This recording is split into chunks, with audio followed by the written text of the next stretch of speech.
We have too many transformation initiatives going on. How do I effectively push back? Okay, so if you're listening to this right now, this is probably you, because this is everybody. Everybody's got too many transformation initiatives going on right now, and they feel overwhelmed. This is the Leadership Foundry podcast. I'm your host this week, Brandon Smith. This week's show is a little bit different than our typical show. We normally interview leaders on their journey and their leadership lessons along the way. Today, we listened to you, and we heard some of the challenges that you all are dealing with as leaders, as you're navigating your teams in a challenging environment and starting to round out the end of the year. So we took on some of your questions that came to us via social media, via conversations I've had with clients, and other forms. So to join us in the conversation today, I have my wonderful producer, Whitney. Whitney, how are you? Good. How are you? I'm glad to be here. I'm good. It's really good to have you on the show again. Awesome. Thank you. So I know we've got some great questions for us here today. Yes. So what are some of the things that you've been hearing from leaders out there that are challenges that they might be dealing with? So we're going to dive on the deep end right off the bat. Are you ready? I think so. I think my peer is a narcissist. How do I know? Okay, so narcissistic peer. Or we could also translate this to narcissistic leader. It's slightly different, but a lot of the traits are the same. So let me give you a few key traits that we know we're dealing with a narcissist. So first, narcissists only view the world in a vertical way. They don't have peers. Are they at the top? Well, they usually, yes, but not always. Okay. So they may be sitting in a situation where so let's say they're a senior leader and you're their peer, but you still report to the CEO. Okay. So one of the traits of narcissists they are highly charming when they want to be. So what you'll see is they're very, very charming up or charming to people that they believe have a lot of power, but then to everyone else, they kind of kick down. So if they believe that they're better than others, they're going to make snide comments or they're going to try and push down. So they only view the world in verticals. They don't do peer relationships well. So one of the traits that you'll know you're dealing with a narcissistic colleague is if they won't actually treat you like an equal. They're either going to likely, if they think they're level with you, they're going to try and kick you down because they don't see you as having more power than them. So they won't be charming. They may make snide comments to you. They may make snide comments about you in front of other leaders. So they're going to try and make you look bad. So that's the first thing that is a trait. Now, that's a pretty obvious one. A lot of us have seen people do that. That doesn't, by itself, doesn't necessarily make them a narcissist. Can just make them not a nice person. Yeah. But the second, as we build layer in, this is where we start to see a little more of a narcissist kind of picture come to view. So the second thing that they don't do well is they really, really hate clarity. Narcissists will not drive clarity because if they drive clarity, you can hold them accountable. So they won't say, I need this. They'll make some kind of generality, and then when you don't do what they want you to do or don't deliver it, they'll say, it's your fault. So they want to keep things vague enough so they can point the finger and blame you. Interesting. So if you say to a narcissist, hey, so exactly what are you asking for? They'll say, well, you tell me. They'll flip it back on you. They will never answer the question. So one of the ways you can tell they're more narcissistic is if every time you try and ask them for a very clear answer, they're going to be very vague or they're going to try and put you on the defensive. Well, you should know that already. They're going to do things like that to make it about you because as long as there's no clarity, they can always point the finger at somebody else. Narcissists never want the finger pointed at them. They don't want to ever be held accountable for anything. So that's the second thing you'll notice. The third thing you'll notice will drive you crazy as a peer is that narcissists do not like to follow chain of command.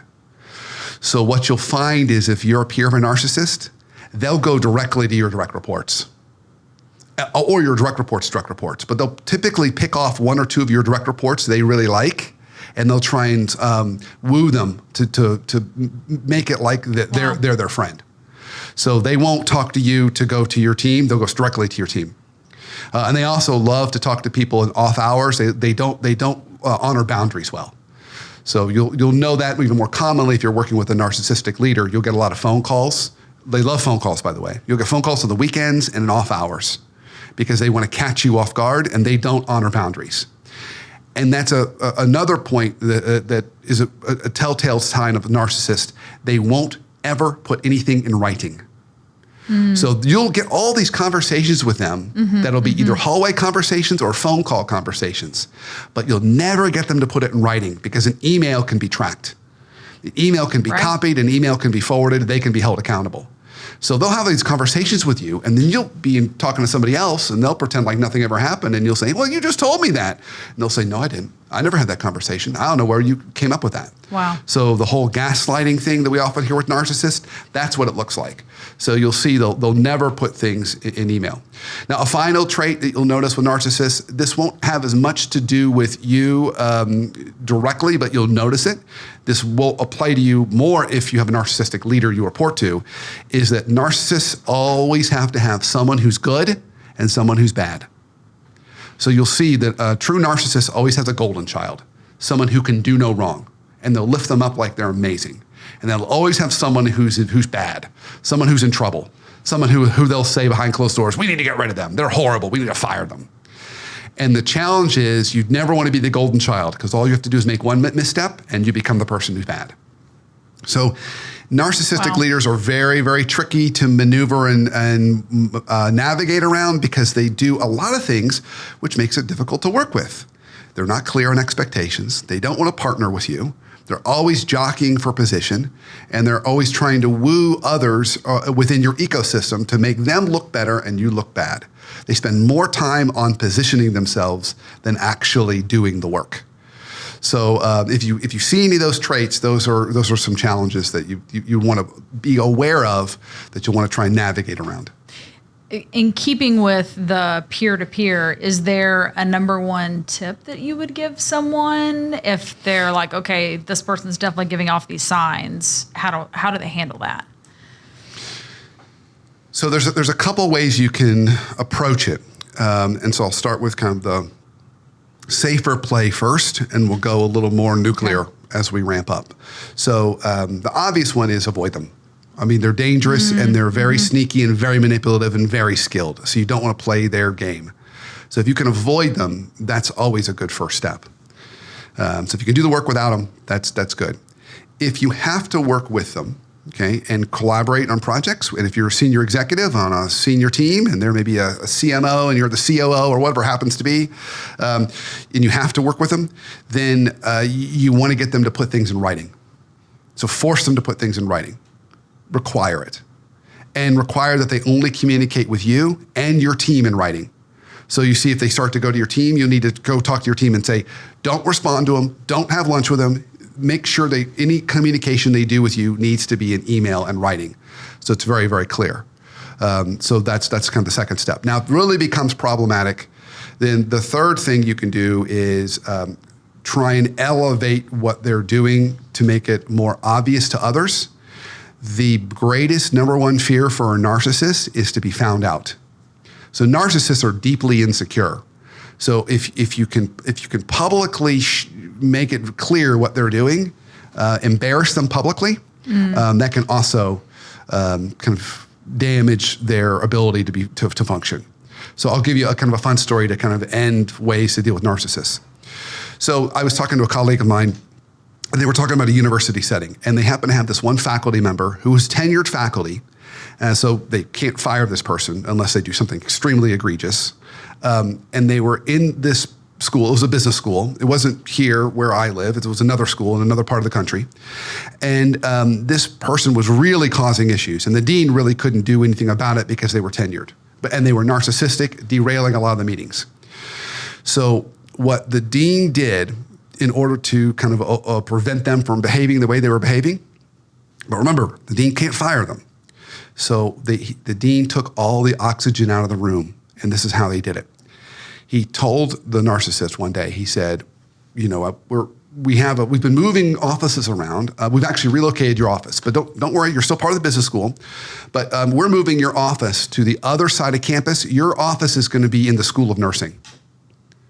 So they moved him all the way across campus away from everybody else in the School of Nursing.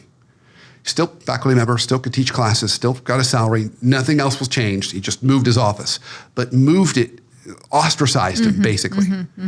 that narcissist on his own left within 2 years, found another organization, another college or university, because he couldn't function, because they need other people to function as narcissists. So that's more of a nuclear option. Find ways to kind of isolate them, ostracize them.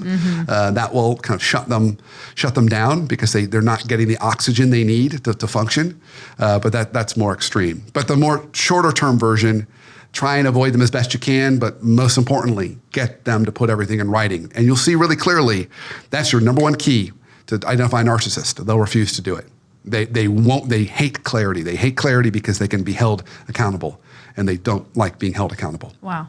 Is there a fine line there on the avoiding, or does the narcissist then take that as like, you're trying to avoid me? Like, do you see what I'm saying? Like, is there a way that you can kind of do it where they don't so much pick up on the fact, because then you're on the bad list? Well, what will happen is that if they know you're doing that, it will be like blood in the water for sharks. So what they'll do is they'll start talking bad about you to everyone else they're talking to. Okay. So you'll need to be able to monitor and manage the side conversations the narcissist is having about you. Interesting. Unless you can give them something else shiny to go after, some other blood in the water, some other issue. So that could be another way to do it, is distract them. Give them some other problem that they have to go deal with. But if you're going to avoid them, then you need to ramp up all your engagement with everybody else, because they're going to try and talk bad about you when you're not there. That's what they do. Yeah. So you can't just avoid everybody. You got to increase your engagement with everybody else. So when they start talking bad about you, that person says, "No, that's not true. I know Whitney. That's not how Whitney operates." Right. Very interesting. Okay. All right, you ready for the next question? I'm ready. We have too many transformation initiatives going on. How do I effectively push back? Okay, so if you're listening to this right now, this is probably you, because this is everybody. Everybody's got too many transformation initiatives going on right now, and they feel overwhelmed. So luckily, I brought my trusty bottle of hot sauce. I always have it handy. So as you all have probably heard me, as you've heard me talk about before, and you've probably heard me talk about before as listeners and viewers, urgency is like hot sauce. You only need a few drops. So when we have a transformation initiative, it's something that's urgent and important typically, and we're putting hot sauce into the system. We said this big thing's a big deal. Well, with every other transformation initiative, it's more hot sauce. So we've got to be careful that we're not putting too much hot sauce into the system, because the right amount creates focus and prioritization. Too much hot sauce or too many transformation initiatives creates chaos and confusion, because there's too many competing priorities. There's not enough resources, either not enough people, not enough time, or not enough money, right? Which, again, I'm just stating the obvious. Everyone already knows this. Right. So the key is you have to then turn on your negotiation hat, and you need to go to your leader and say, "Hey, Miss or Mr. Leader, I know we've got a lot of important transformation initiatives. I'm really, really limited here in my resources." Okay. And so this is a little bit of author editor. Okay. We're going to author some solutions. We say, we have a few options for you that I want to present to you. So option one is, let's talk about the priorities of these different transformation initiatives. They can't be all equal. I need to know which one to focus on first so my team can get it done, so then we can move to the second one and the third one. Can't have them all running simultaneously, okay? Option two is, if you say, no, some of these have to be run simultaneously, then we need to take some other things that are kind of our regular everyday tasks, need to go off the plate. And we need to make transformation, almost make us more like a tiger team or a SWAT team. We need to focus on just these right now and not our regular day-to-day stuff. So we need to let everybody else know the normal stuff they would ask for, they're not going to get, okay? And I need your help as a leader to provide me air cover around that. Or option three, if you want me to do all these and my team to do all these, that's okay too. This is the additional resources that I'm going to need, either in terms of people, money, or maybe even consultants. But you need to present that too. Say, so which of these options do you want to pick? And if they say, well, we're going to choose option three, but you're not going to get any additional resources, then say the probability of losing team members and potentially losing me is very, very high, which means likely none of these will get done. So we can try that as a gamble, but that's a very big gamble, and I can't promise you success. So we just need to have a very healthy conversation. Most leaders will approach that very rationally because it is their job as leaders to drive prioritization. Leaders are supposed to prioritize. They're also supposed to provide us, just as any good manager would, the proper resources we need to do our job. Right? Asking you to go do something that you're not either trained for or don't have the tools for is unfair. So we either need proper prioritization or proper tools. And that's any manager's job. We're just elevating it now to a leadership level. So don't be afraid to have that conversation. It is the expectation of any leader, just as your team expects that of you. So don't be afraid to have those. So try that approach, author those. Now, again, if they're completely irrational, that may be an indication to you, you need to go find another home.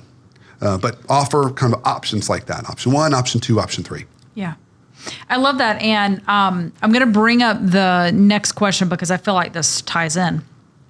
Because this individual asks, I'm doing too much of the work of my team. What can I do?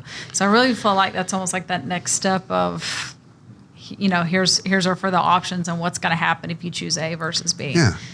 So if you find yourself doing too much work of your team, first, let's give you grace. It's probably because at one point you sat in your team's seats and you know that job and you were probably really good at it at one point in time, which is what got you promoted to the role you're in now. And you consider yourself maybe a servant leader or a humble leader. Regardless, you like to roll up your sleeves, be alongside your team, help your team. And that's all great. So the spirit and intention behind that is good. However, when we find ourselves doing too much of the work of our team, what's happening is we're stunting their growth. So there's probably cases when you're doing stuff that are stretch jobs for them, which would make them stronger and better, that you're doing for them. It's almost like, think of this analogy. It's like you're a trainer in the gym and your team is under your care to train them and get them stronger. And so the entire workout, you're just doing all the heavy lifting and they're drinking coffee watching you. Well, yeah, someone's getting stronger. It's you, not your team. So we really want to push them to take this on. So this is where author-editor comes in. So if you've read my book on author-editor, which I know you have, then you know that it's all about making sure we're not spending as much time in the author seat and we're spending more time in the editor seat as managers. In other words, we're asking our team, hey team, why don't you come to me with a plan? Why don't you come to me with how you're going to handle this? And let's talk about it. And you help kind of shape that.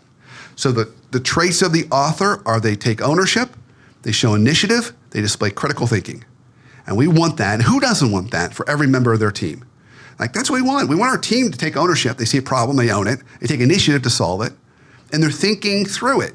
They're displaying critical thinking. And they bring us what they're going to do. And then we use our wisdom and experience to help kind of shape their thinking.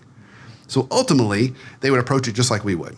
So you want to make sure the conversations are more about them bringing you ideas and a plan versus you either doing it for them or telling them how to do it.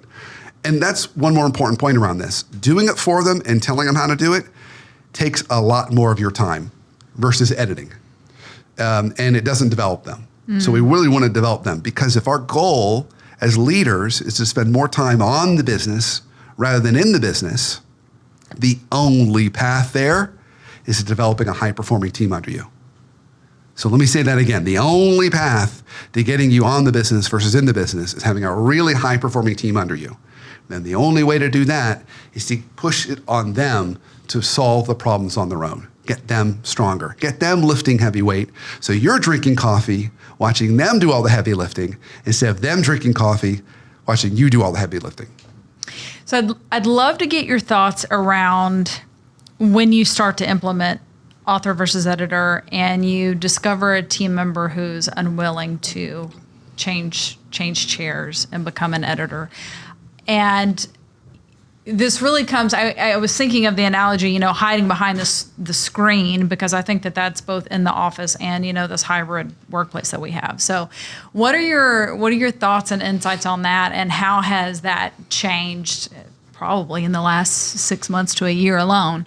Yeah. So generally speaking, when leaders implement author-editor with their teams, they're going to experience 20% of their team will be reluctant or hesitant to do it. So let's say you have 5 direct reports. 2 folks are going to jump into this right away. They're going to love this idea. They're going to I've been waiting for this opportunity to show you what I'm made of. Doesn't mean their ideas are great right out of the gate, but they're going to grab it and they're going to take initiative. They're going to show, take ownership, show initiative, display critical thinking. They're going to do all that stuff. 2 more are going to come along a little more slowly because they want to see what happens to the first 2 who jumped in the pool. And there's going to be 1 who doesn't like this. And the reason why they don't like it is because in their mind, as long as they just sit back and let you either do it or tell them what to do, they can't be held accountable or responsible if it doesn't go well. So they see it more as risky to be an author. And they see more job security to sit in the editor seat rather than the author seat. So when you are working with them and you say, well, here's what I want you to do, they're going to give you phrases like, well, I don't understand. Or, well, can you help me? Tell me exactly what you want. Or I'm confused. And for most of us who are natural authors, because if you're a leader, you're probably a natural author. That's how you got promoted to be a leader, because you naturally took ownership and showed initiative and displayed critical thinking. You're going to want to jump in and help them and rescue them. So don't do that. Pause for a moment and say, you know, I've got some thoughts, but before I share mine, why don't you go back and put your best thinking around this, and then let's talk about it later. So kind of encourage them to put their best thinking around it. So it is very common, regardless of whether you're virtual or in person. Could be a little more common virtually, but still not uncommon, generally speaking. Just force them to put some thinking and bring it back to you. Now, one more thing I'd say around this, it varies by level, okay? So it's more common you're gonna get resistors at lower levels in the organization because it could just be their personality, could just be more of where they are in their career, okay? So you might encounter more of that 20% resistors at maybe say, individual contributor level or manager level, okay? But once you get to director level, director level and above, everybody should be naturally authors. So if you have a director or above that's saying to you, I don't know what to do, they've been over-promoted. So it can also shed a light on who's been over-promoted. Maybe they were just really good soldiers and good kind of workhorses, and they kept getting promoted, but turns out they don't take ownership or show initiative or display critical thinking. They just do what they're told.